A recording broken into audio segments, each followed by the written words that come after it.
Hello everyone. My name is Ankit Goyal and I'm going to be talking about what makes a good PM and some of my learnings as I've transitioned into the career of a product manager. Before I begin, I'm going to give you a quick introduction about my journey so far in terms of my career as well as how I broke into product management. So a little bit about me. I'm currently working as a product manager at Uber, focused on risk and identity, which sort of makes sure that users who are transacting on Uber have valid and authentic identities that belong to them. And the main goal of our team is to ensure that we reduce Uber's exposure to financial, safety, and regulatory risks on the platform.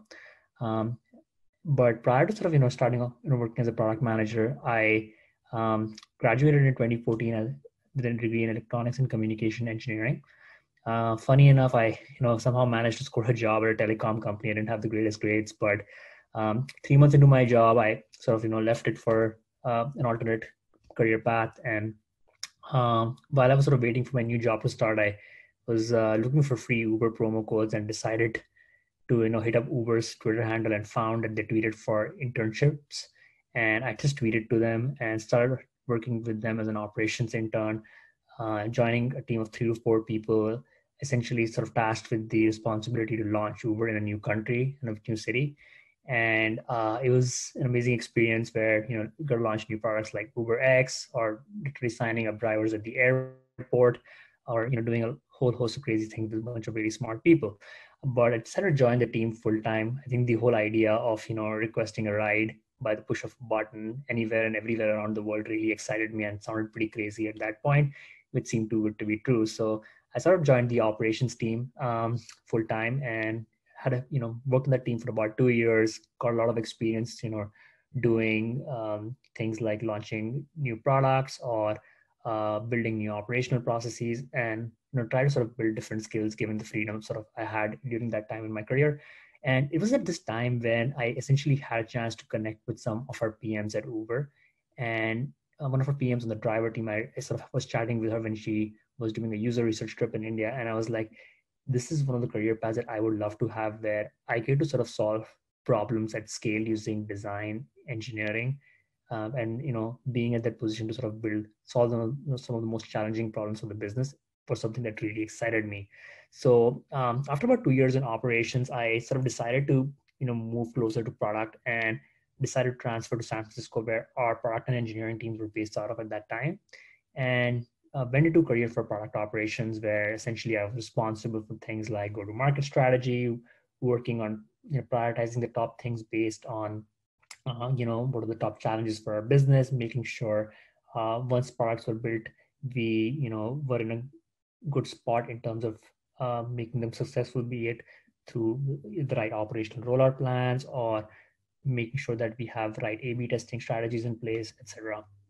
And then in 2 years into product operations, I sort of decided to again transition into product management through some of our internal programs that allow people who come from non-PM backgrounds to move into product management, have a structured path in terms of graduating them uh, by investing in their learning and development throughout the process.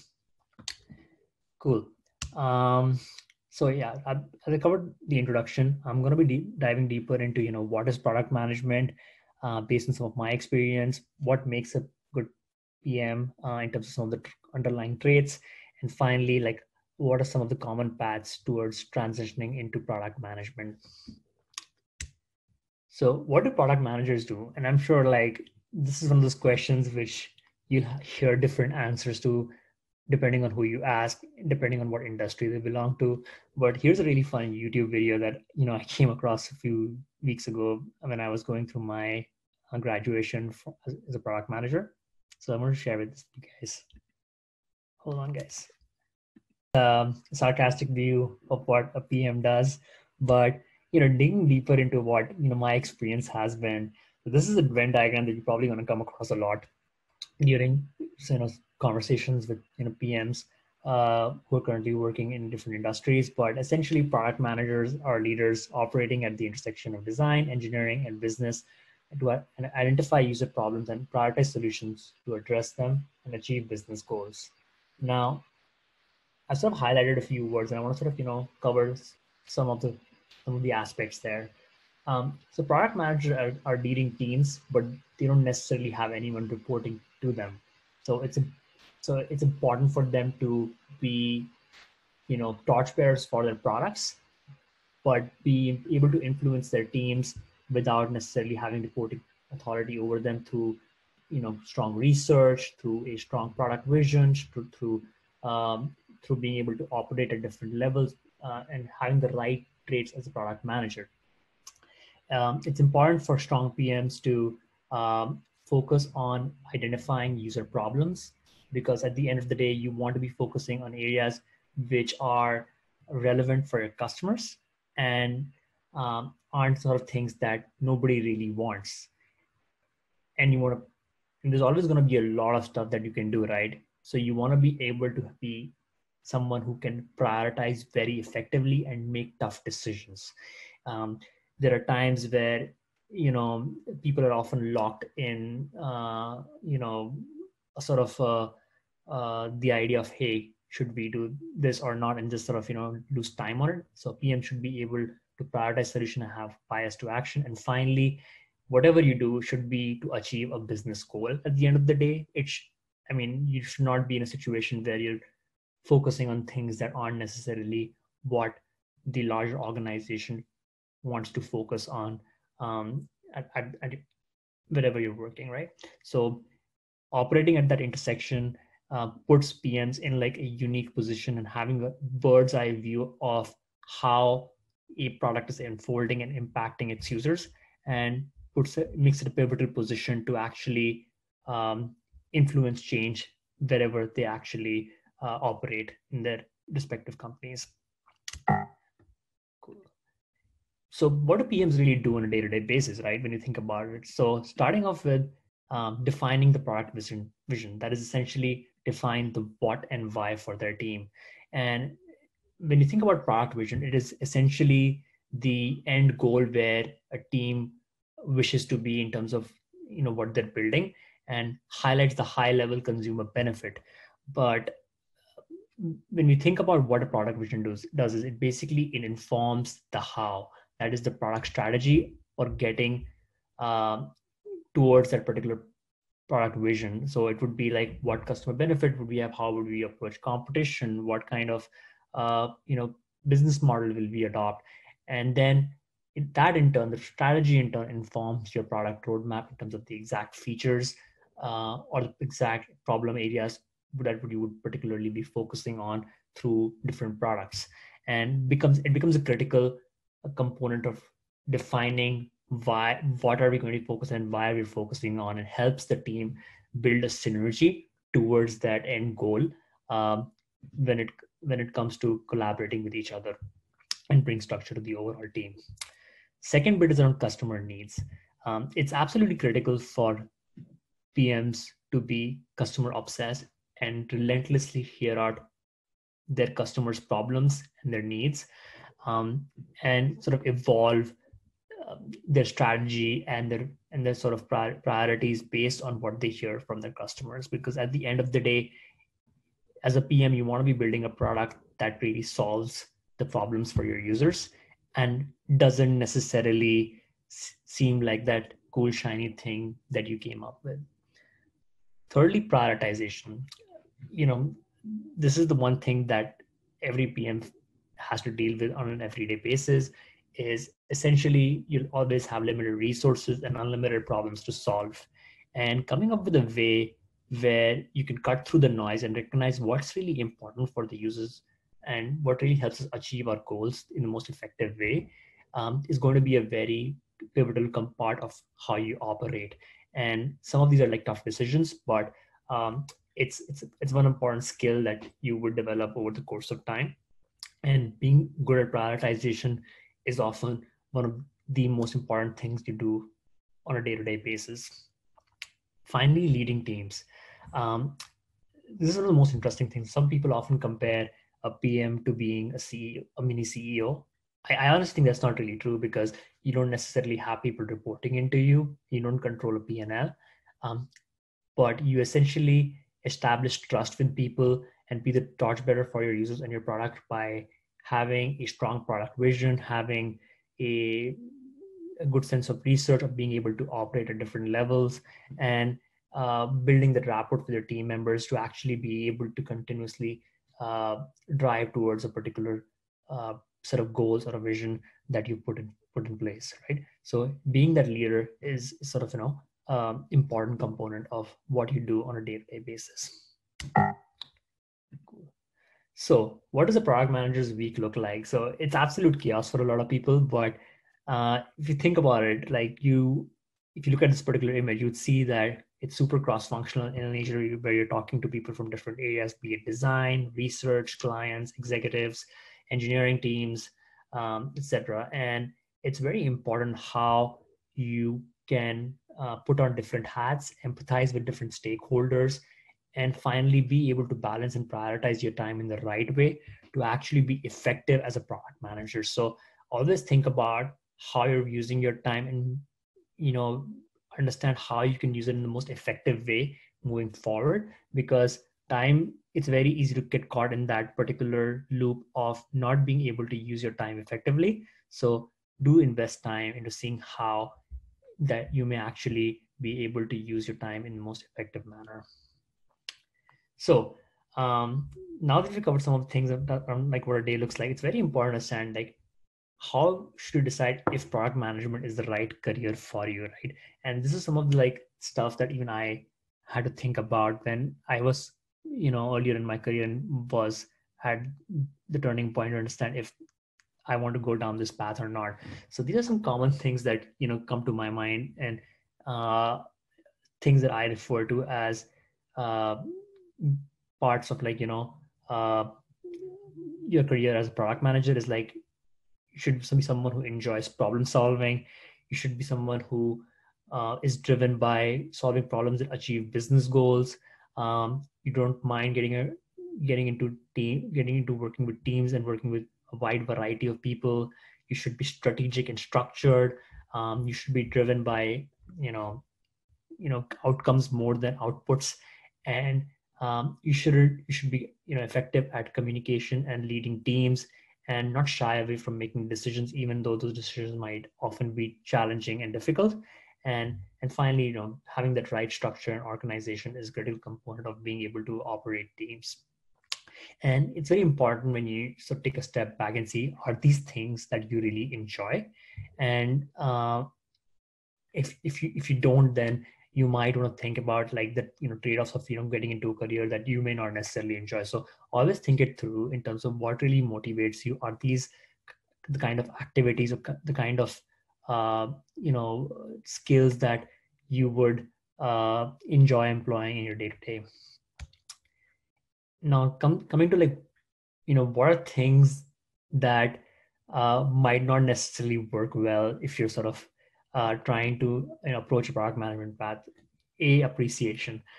It's pretty much of like a thankless job where you essentially often have to be the owner and do anything and everything, right from like building CRM campaigns to filing bugs to testing to often conducting research on your own. So it's one of those jobs where you may not necessarily feel recognized, but uh, that should not be your end goal, right? Secondly, you'll be working with a lot of diverse people, so it's important to empathize and hear our different opinions, and often you may not have the same opinion of the people. So it's important to take feedback in the right way, and not necessarily feel left alone in that situation. Being able to always validate your ideas is again another important aspect. It Operating with the assumption that you're always right doesn't necessarily cut it well as a product manager. And finally, like, you as a PM would always need help. So trying to do everything yourself never really works. It just leads to breakdowns. So being someone who can work effectively with other people, uh, and is sort of a team player, is again a critical component of enjoying or being successful as a PM. So now that we've sort of covered some of the things around, um, you know, some of things around like what does a PM do, what are things that you should consider before entering into product management as a career path, about what things you enjoy. I wanted to cover what are some of the paths that you can take to actually breaking into product management, right? And there are a few things that I've observed based on my colleagues, based on people I've worked with, based on people who are in my friends network, and I want to share some of these with you guys, and to see what might be the most appropriate one based on some of your strengths. So one of the most common paths I see my classmates from college take is education. A lot of them either went for a master's or went to business school, and use that as a path to enter into product management. The only thing that I would sort of mention here is that one thing with education that's important is that uh, if you go for a master's, is your prior experience before you did the master's is often taken into account as you apply for some of these jobs. So that's something that you might want to keep in mind as you think about these opportunities. The other alternative to formal education is going to a boot camp. So a lot of people approach boot camps, and those have become increasingly popular lately to approach product management as a career path. Secondly, transfer internally. That's what I did. So I worked at a big tech company, and uh, I essentially, identified a path which would help me go towards product management, which involved building the right skill sets before I applied, finding the right sponsors internally who could help create a role or an opportunity, preparing for the right interviews, having the right projects prior to showcase some of my experience as I went into those conversations. So this is a very common path that a lot of people who aren't necessarily, uh, you know, uh, early on in their career look for, is essentially uh, transfer internally at where they're currently working into a product management role. Some of it could be like, I'm a business analyst, I start working as a product analyst and then graduate into product management. Some companies have more formal product management paths like Uber, where anyone and everyone in the company can actually apply for product management roles and go through a structured L&D program to graduate as a PM. Third one is starting as a PM at a startup. So there's a high risk, high gain scenario here, where you potentially will have access to a lot more opportunities. But again, there is startups have the high risk, high gain scenario as well. The second thing being, there's a very different learning experience when you become a PM at a startup versus becoming a PM at a bigger tech company, in terms of access to mentorship, access to prior experience, access to scale. So just think about some of those things when approaching product management at startups. I wouldn't necessarily say it's a bad experience. It's a very different experience working as a PM at a startup, and it's definitely one of those very good learning experiences where you definitely get a chance to do a lot of different things at the same time. But it's really good if you're someone who's sort of a self-starter and can also doesn't mind getting their hands dirty by learning new things as you go and making those mistakes as you go through. Again, another very common path is APM and internships at big tech companies. These are often very high in demand. So everybody essentially, is graduating out of college is often applying for these opportunities. So it's often very challenging to get APM opportunities. But yeah, if you sort of build the right skill set and build the right network and sort of get the right internships going into the application process, you do have a good chance to actually crack them through. But yeah, junior PM roles at big tech companies are often a very big source of new product managers who join the group every year. So that's again another path.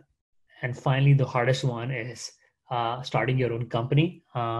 Obviously, rewards are also pretty much high, risks are also as high, and it's very intense. But this could also be, if you're like if this fits your style and your strengths, this can also be another strategy where you could potentially start exploring starting your own thing and leading that as as the founder of that company. Cool. So now that we've covered some things on like how to break into PM into product management career, I want to cover like some traits that make someone a strong PM, right?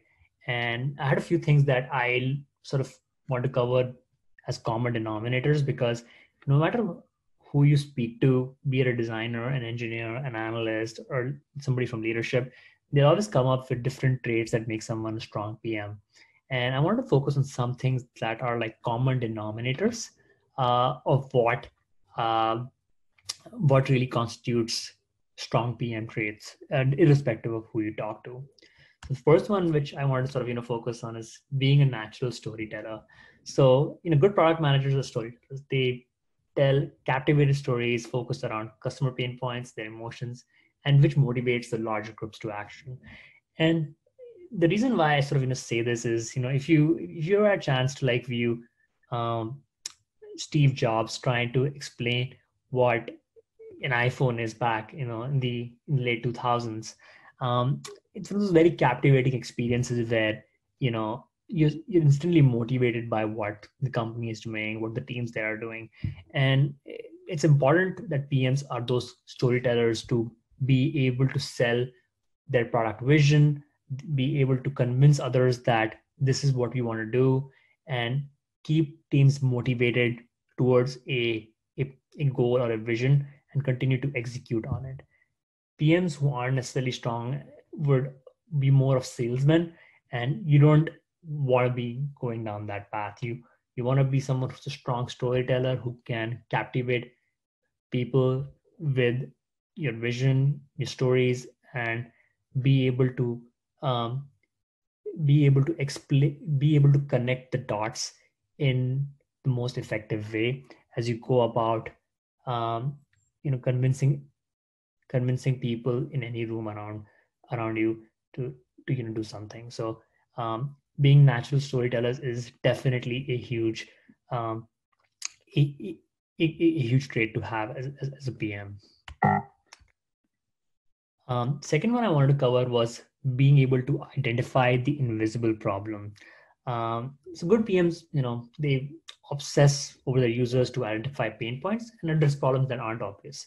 And I want to use a very specific story. So I grew up in the 90s where, and I was a kid that, used to love electronics. And first time I bought a phone, the box was ugly and it had a whole bunch of stickers and no battery in it.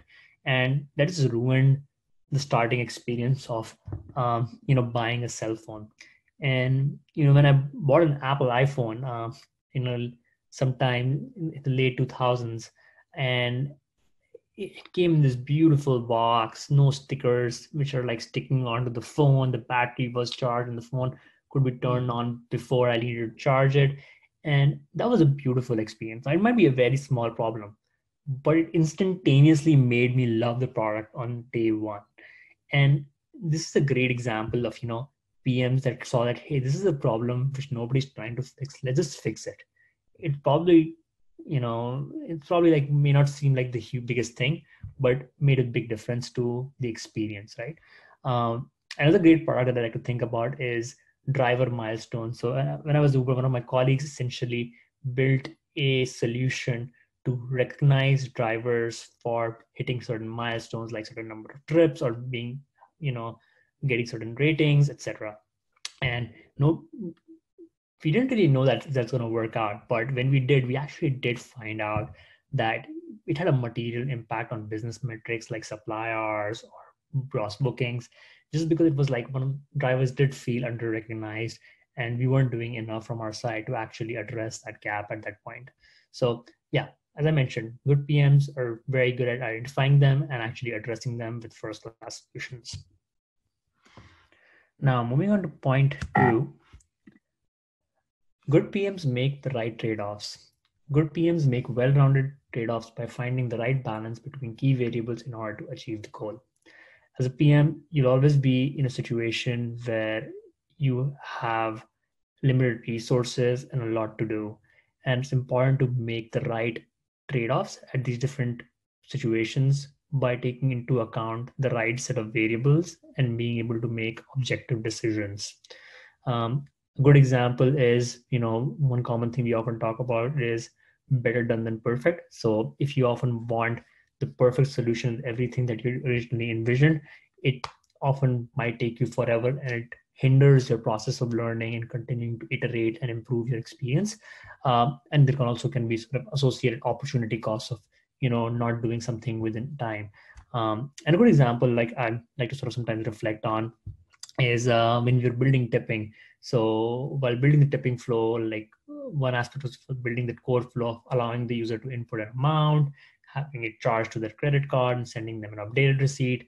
Those were core features. But something like having a confetti when you selected an amount was something celebratory and delightful, but something that we weren't necessarily able to ship on time for our initial product, and it had some external aspects to the launch. So we want to make sure that we maintain that right balance as we sort of approach some of those problem spaces, right? So, but one important thing to always take into account whenever making these trade-offs is never compromise on quality, and always understand the larger impact of making these trade-offs, and never think of these decisions from a hyper local perspective, because your decisions will always have a wider impact as you make them you know as time passes.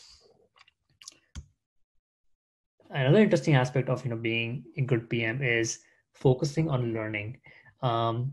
And good product managers invest a lot of time and energy into learning through different mechanisms, be it customer interviews, shipping product, looking at metrics, and they're always focused on understanding how they can do things or improve their products to have a better and higher impact on the consumers. A good example is Uber, right? If you think about today, like when Uber started off back in the day, um, it was a black car service, which was essentially aiming at a certain segment of consumers.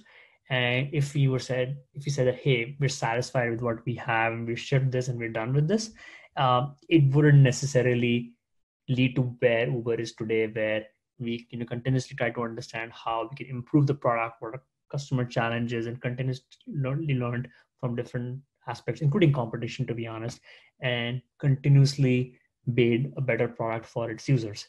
And that's like a key component of how good PMs shape um, the products they build, is continuously investing in building a better experience for their consumers through learning. And finally, I want to cover, providing good PMs are ones who don't necessarily make all decisions. They're essentially ones who make small decisions, smaller number of decisions, but important ones. But at the same time, uh, empower their teams to actually make a larger subset of decisions, with the aim of letting builders build. And the idea is that you want to inspire creativity in your teams. You want to make sure that people are coming up with original ideas. And secondly, they enjoy working with you. People like to learn. People don't mind making mistakes, and it's okay to make mistakes, right? But as long as you are continuously learning, as well as inspiring that creativity within your team to come up with innovation and new ideas, that's the kind of culture you would like to foster within a group of super talented people. At the end of the day, like you've been given some of the smartest people you can find. It's really up to you on um, how to best actually empower them and get the best out of their in terms of their output and the creativity on the table. And finally, I wanted to sort of talk about that how good PMs become multipliers for their teams. Um, you know, PMs are strong PMs often focus on identifying the strengths of their respective team members and figure out a good way to use those strengths for different activities and build a synergy amongst the team to actually deliver more output. So imagine a situation where you have a team of 5 people and you're able to double the productivity of each person by identifying what they're really good at and continuously doubling down on those strengths. And you can in the end achieve 10x output if you think about it, right? So just being able to identify and harness that that strength is a key component that smart PMs can actually benefit from if they invest the right time and the right energy into that. A good example is actually one of my PMs who I work as a program manager with. He essentially saw that I was really good with analytics, and we didn't have a dedicated product analyst at that time. So in addition to being a program manager, I was actually substituting in as a product analyst and building our dashboards, having tracking the impact of experiments, being able to identify problems in terms of how our products were working, and that did add a lot of value to our team where we didn't necessarily have a resource, but we were actually able to deliver more value by finding someone who on the team had a certain strength that could be used for um, for something that was sort of valuable in terms of skill set. That was some of the traits I want to talk about what makes a good PM, and I want to sort of jump into the final takeaways. First one being PMs are leaders. As I sort of mentioned before, PMs are torchbearers for their users, products, and their teams, and they lead these talented individuals to achieve outcomes in line with business goals. And at the end of the day, as a PM, you are an owner, and you are someone who has to be that cheerleader for your users and products. And what you decide at the end of the day, the outcomes should be to achieve a certain business goal. And being able to balance all of these things and deliver output is something that is critical and cannot be achieved without being a strong leader and being able to motivate a diverse set of individuals towards a vision through your own research, through your own ability to operate at different levels, empathize with different stakeholders, etc. And leadership will always be the centerpiece of being able to carry out these activities. Second thing I want to sort of focus on is getting your foot in the door. So there are different paths to break into product management. It's really important to reflect back on yourself, understand what are your strengths and weaknesses, and pick the path that makes more sense for you to break into a career, be it product management or something else. It's really important to understand what your strengths are and how you can double down on them to actually get what you want. So for me, my strengths were around, being able to work with different stakeholders and being able to navigate an organization to actually create a role for myself. And I sort of leverage that to break into it. So for every person, it's slightly different. So just try to understand how your strengths can help you achieve that is sort of going to be another important aspect of it. And finally, I want to cover what traits that make someone a strong PM. So as I mentioned before, like depending on who you work with, different teams will have different expectations of what makes a good PM. So it's what really is important as someone who's like just starting off is that while you're sort of gathering those different skills that are relevant for different teams, depending on what kind of product and industry you work on, you at least have a common denominator of skill sets or traits that are common to any team or any industry you might work with. And some of the ones that I sort of touched upon earlier was having strong leadership, being a strong storyteller, being focused on learning, always listening to your customers, being that multiplier for your team, empowering your team to make decisions. So those are all common things that you should continue to invest in and build as strong traits as a product manager as you continue to progress towards building a career and transitioning into product management. With that being said, that's those are things I wanted to sort of cover with you. And I'm really thankful for you taking on the time for listening in today. In case you have any questions, just feel free to like hit me up on LinkedIn. I'm pretty responsive and happy to sort of help you do, give you any form of career guidance or do potential mock interviews. Always happy to help. And thanks a lot, guys. And I wish you all the best. Thank you. Bye.